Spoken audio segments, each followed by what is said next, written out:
Hello friends, welcome. आज हम लोग बात करते हैं कि कोलेस्ट्रॉल को कैसे कम कर सकते हैं बिना दवाइयों के। कोलेस्ट्रॉल एक तरह का फैट है, लिपिड है, जो अगर शरीर के अंदर बढ़ जाए तो जो खून का रास्ता है, जो आर्टरीज हैं, उसके अंदर ब्लॉकेज करा देता है। ब्लॉकेज मतलब कि एथेरोस्क्लेरोसिस, उसके अंदर फैट का डिपोजिशन हो सकता है या एक फाइब्रस कैप आ जाती है। इस तरीके से कुछ कुछ चीज़ें हो जाती हैं जिससे जो ब्लड सप्लाई है उसमें प्रॉब्लम होती है। इससे होगा क्या, हार्ट के अंदर प्रॉब्लम हो सकती है, हार्ट अटैक होना या हार्ट में दर्द होना, लकवे की शिकायत हो सकती है, किडनी खराब हो सकती है, आंखें खराब हो सकती हैं। तो ये बेसिकली प्रॉब्लम है। अब हमें कोलेस्ट्रॉल रखना कितना है, 200 मिलीग्राम पर डेसीलीटर से कम रखना है। लेकिन ऐसे लोग जिनको पहले हार्ट संबंधी प्रॉब्लम हो चुकी है, हाइपरटेंशन है, डायबिटीज है, ओबेसिटी है, किडनी में प्रॉब्लम है, उन सब लोगों को 150 मिलीग्राम पर डेसीलीटर से कम रखें तो ही बेहतर है। अब कम करने के दो तरीके हो सकते हैं। या तो ये खाने में से आता है, जो तेल मसाला है उसमें से आता है, फैट है एक तरह से, तो खाने को कम करें। और दूसरा जो हमारे शरीर के अंदर ज़्यादा है उसको खर्चें ज़्यादा। तो खर्च करने के लिए एक्सरसाइज है, व्यायाम है, दो तरीके हैं। अब सबसे पहले थोड़े से कोलेस्ट्रॉल के बारे में बता दूं मैं आपको कि ये जो नॉन वेज के ज़्यादातर फूड सोर्सेस हैं वहाँ से आता है। जैसे कि मीट है, रेड मीट है, इसके अलावा मटन है, चिकन है, यहाँ से आता है। या तो डेयरी प्रोडक्ट्स हैं जैसे कि फुल फैट मिल्क है या दही है या चीज़ है, पनीर है, वहाँ से ये कोलेस्ट्रॉल आता है। इसलिए ज़्यादातर इसका बढ़ा हुआ नॉन वेजिटेरियन लोगों में रहता है।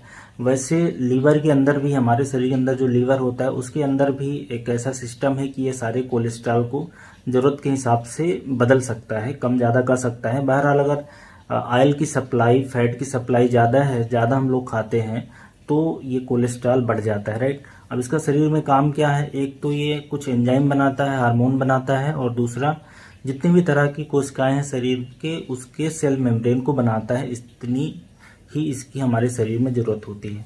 अब कैसे कम किया जा सकता है, दो तरीके हैं। एक दवाइयों से है, जैसे कटोरवास्टेटिन वगैरह है, वो चलती रहती है, लेकिन वो तो दवाइयाँ तब तक काम करेंगी जब तक आप खाओगे। अल्टीमेटली हमें लाइफ स्टाइल में मॉडिफिकेशन करना है, उसी से कोलेस्ट्रॉल कम किया जा सकता है। दो तरीके हैं, एक तो जहाँ से हमें मिल रहा है खाने से उसको कम करें, और दूसरा जो हमारे शरीर के अंदर है उसको कंज्यूम करें, उसको ज़्यादा खर्च करें, जो कि होगा एक्सरसाइज से। तो दो तरीके हैं। तो सबसे पहले हम लोग फोकस करते हैं खाने पे। खाने में जो सैचुरेटेड किस्म का फैट है उसको कम खाएंगे तो कोलेस्ट्रॉल टोटल कम हो जाएगा। अब सैचुरेटेड फैट का क्या मतलब है, जो शरीर के अंदर हम खाने के रूप में फैट यूज करते हैं वो चार किस्म के हो सकते हैं। एक तो सैचुरेटेड है, ट्रांस फैट है, मूफा एंड पूफा, पॉली अनसेचुरेटेड और मोनो अनसेचुरेटेड फैटी एसिड, ये चार तरह के फैट हम कैटेगराइज करते हैं। इसमें से जो सैचुरेटेड फैट है, कैसे पहचानना है, सैचुरेटेड फैट जो रूम टेम्परेचर पे अगर कोई तेल है या घी है वो जम गया है, इसका मतलब उसमें सैचुरेटेड फैट का प्रपोर्शन ज़्यादा है। वैसे ज़्यादातर ऑयल और फैट में ये चारों चीज़ें रहती हैं, किसी में कुछ कम, किसी में कुछ ज़्यादा, इस तरीके से। तो ओवरऑल हमें सैचुरेटेड फैट को कम रखना है। अब सैचुरेटेड फैट कम करने के लिए अगेन जो मीट के प्रोडक्ट्स हैं वो कम खाने हैं या नहीं खाने हैं, क्योंकि मीट के अंदर जो फैट होता है वो सैचुरेटेड किस्म का होता है। और ऐसे ही जो डेयरी प्रोडक्ट्स हैं जैसे कि फुल फैट दूध है या दही है या पनीर है या चीज़ है, इन सब में सैचुरेटेड फैट, तो इसको नहीं लेना है। दूध किसी को खाना भी है तो बॉयल करें, बॉयल करने के बाद जो ऊपर की क्रीम होती है उसको हटा दें, उसके बाद खा सकते हैं। इससे कोलेस्ट्रॉल कम करने में डेफिनेटली मदद मिलेगी। दूसरी चीज़ है, हमें ट्रांस फैट अवॉइड करना है। ट्रांस फैट कहाँ से मिलता है, ज़्यादातर जो बाजार की चीज़ें होती हैं उसमें ट्रांस फैट होता है। ट्रांस फैट है क्या, जो वेजिटेबल ऑयल है उसके हाइड्रोजनेशन करने से ट्रांस फैट बनता है, जो कि बहुत ही बुरा असर डालता है। वो गंदा वाला कोलेस्ट्रॉल उससे बढ़ता है, और आर्टरी के अंदर ब्लॉकेज होने की जो समस्या है ट्रांस फैट से ज़्यादा होती है। तो बाजार की जितने भी चीज़ें होती हैं ज़्यादातर वो ट्रांस फैट की बनी रहती। क्यों, क्योंकि ट्रांस फैट ज़्यादा दिनों तक स्टोर किया जा सकता है और वो खाने में अच्छा लगता है। तो बाजार के जो बिस्किट्स हैं या चिप्स हैं, जो नमकीन है, इस तरह की चीज़ें, या समोसा, जो चाट, ये सारी चीज़ें बनती हैं, ज़्यादातर में ट्रांस फैट ही रहता है।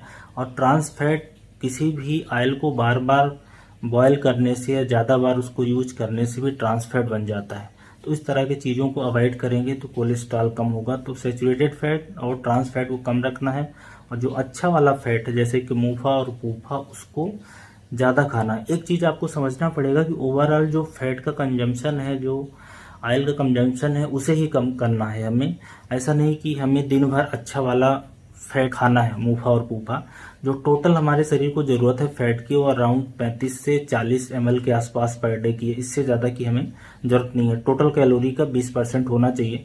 तो ओवरऑल ही हमें तेल मसाला फैट वाली चीज़ें कम खानी है। लगभग आप 35 से 40 ml के आसपास लेना है। उसमें से मूफा और पूफा हो तो बेहतर होता है। तो मूफा पूफा के लिए अगेन जो हमारे वेजिटेबल्स ऑयल हैं, जैसे कि सरसों का तेल है, तिल का तेल है, ग्राउंड नट है, ऑलिव ऑयल है, इन सब में होता है। और ये सब कच्ची घानी वाले होने चाहिए, रिफाइंड वाले नहीं होने चाहिए। जो नट्स होती हैं, नट्स मतलब कि बादाम है या अखरोट है या काजू है या पिस्ता है, वहाँ से आता है। और कुछ सीड्स हैं उसमें से आता है। और दूसरे जो फ्रूट्स होते हैं जिसमें थोड़ा बहुत ऑयल हो सकता है, उनमें ये मूफा और पूफा मिल जाता है। तो ये बेटर रहता है। स्पेशली इसमें एक ओमेगा 3 फैटी एसिड होता है जो कि फिश ऑयल से मिलता है, वहाँ से ले तो अच्छा रहता है। वो अच्छा वाला जो कोलेस्ट्रॉल है, गुड कोलेस्ट्रॉल, उसको बढ़ाता है और बैड कोलेस्ट्रॉल को कम करता है।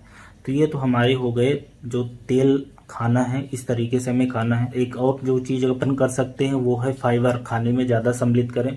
फाइबर का मतलब होता है कि ऐसी चीज़ें जिसमें अनडाइजेस्टेड कार्बोहाइड्रेट हो, जो डाइजेस्ट नहीं होता है या स्लोली डाइजेस्ट होता है। उससे हुआ क्या कि टोटल कोलेस्ट्रॉल जो होता है उसके एब्जॉर्प्शन को कम कर देगा। पेट में से ही हमारे शरीर के अंदर नहीं आता।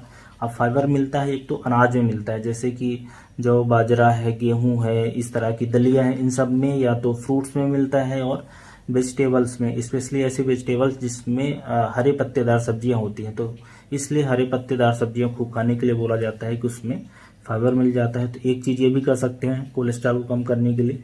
एक और अच्छा जो तरीका मैंने बताया था शुरू में ही, एक्सरसाइज करना। एक्सरसाइज करने से जो कोलेस्ट्रॉल की प्रोफाइल है, लिपिड प्रोफाइल इंप्रूव होती है।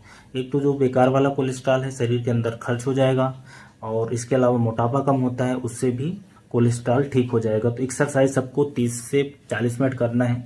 जो जिस एज ग्रुप में उस तरीके से कर सकता है। कुछ खेल सकते हैं स्पोर्ट्स, या तो जिम में जा सकते हैं, रनिंग कर सकते हैं, वॉकिंग कर सकते हैं, मेडिटेशन, योगा, इस तरह की एक्सरसाइज 30 से 40 मिनट करने से जो कोलेस्ट्रॉल है, बेकार वाला कोलेस्ट्रॉल, एलडीएल वीएलडीएल, वो कम हो जाता है और एचडीएल कोलेस्ट्रॉल बढ़ जाता है। तो ये कर सकते हैं। एक और जो अच्छा तरीका है टोटल कोलेस्ट्रॉल को कम करने का, वो है वजन को कम करना। जितने लोग ओबीज रहते हैं, मोटापा है और इसके साथ में वो नॉन वेज खाते हैं, उनमें ज़्यादातर चांस है कि कोलेस्ट्रॉल उनका बढ़ा हुआ होगा।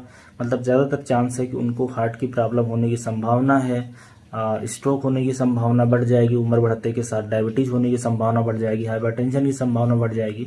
ऐसे लोगों को अपना वजन कम करना है। वजन कम करने के लिए खाने में नियंत्रण चाहिए, और साथ में जो खाने के नियंत्रण के साथ एक्सरसाइज करना है। दो तरीके से वजन नियंत्रित होगा, तो उस पर भी फोकस रखना है। और इसके अलावा एक चीज़ और ध्यान रखना है, जो कोलेस्ट्रॉल जिनका बढ़ा है, स्मोकिंग से परहेज करना। स्मोकिंग का डायरेक्ट कोलेस्ट्रॉल पे तो असर नहीं है, लेकिन स्मोकिंग एक रिस्क फैक्टर है। जो आर्टरी के अंदर जो ल्यूमन है, उसके अंदर जो एथेरोमेटिक प्लाक बनता है, उसका जो रास्ता बंद होता है, उसमें स्मोकिंग का बड़ा रोल है। वो एथेरोजेनिक जो प्रॉपर्टी होती है, जो एलडीएल वीएलडीएल, ये जो कोलेस्ट्रॉल है, उसको ऑक्सीडाइज कराता है और उसको ब्लॉकेज में मदद कराता है। तो स्मोकिंग और ये कोलेस्ट्रॉल एक बहुत ही लीथल कॉम्बिनेशन होता है। तो स्मोकिंग अगर बंद करेंगे तो थोड़ा बहुत जो एक तो लिपिड प्रोफाइल भी इम्प्रूव होता है, और इसके साथ में जो ब्लॉकेज होने की समस्या है वो कम हो जाती है। तो स्मोकिंग को भी अवॉइड करना चाहिए ऐसे लोग जिनको कोलेस्ट्रॉल बढ़ा हो। और इसके अलावा जो सप्लीमेंट्स आते हैं, कुछ सप्लीमेंट्स हैं, जैसे कि एक तो ओमेगा 3 फैटी एसिड है जो फिश ऑयल में मिलता है, सिलियम हस्क है, या